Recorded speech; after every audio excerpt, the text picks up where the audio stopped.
আরো অনেক কিছু বলা যায়, কিন্তু আমি বলতে চাই না। মানুষ জানে, মানুষ দেখেছে, দেখে সবকিছু, এভরিথিং ইজ ভিজিবল নাও। এটা জিজ্ঞেস করে দেখো কতটা ঠিক করতে পারে।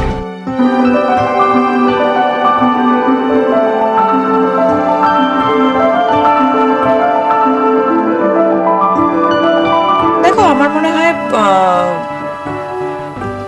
अगेन এগুলো ভীষণ পার্সোনাল ইকুয়েশনের ওপর ডিপেন্ড করে বা জীবন দর্শনের ওপর ডিপেন্ড করে। আমি অ্যাকচুয়ালি এগুলো কোনো কিছুকে জাজ করি না। It's not a very heavy thing for me. মানে আই ডোন্ট ওয়ান্ট টু, আমি কোথাও বসে ডিভোর্স নিয়ে ডিসকাস করতে চাই না। নতুন দাদাগিরির মঞ্চে এবার দেব বিস্ফোরক মন্তব্য সৌরভ গাঙ্গুলি এবার একটি ইন্টারভিউতে জানিয়েছে, আমার কিছু বলার নেই, সবাই সব দেখছে, সবাই সব জানে কি করে বেড়াচ্ছে এবং কি হয়ে যাচ্ছে। সবকিছুই যে প্ল্যান করে হয় সেটা সৌরভ গাঙ্গুলি শেয়ার করেছে সোশ্যাল মিডিয়ায় এবং দেবের কুকুরটি নিয়েও আলোচনা করেছে সোশ্যাল মিডিয়ায়।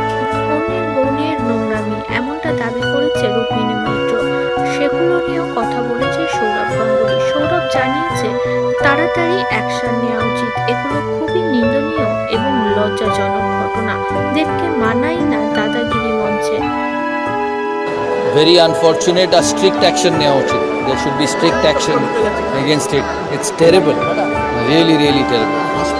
সব জায়গায় সব কিছু সম্ভব।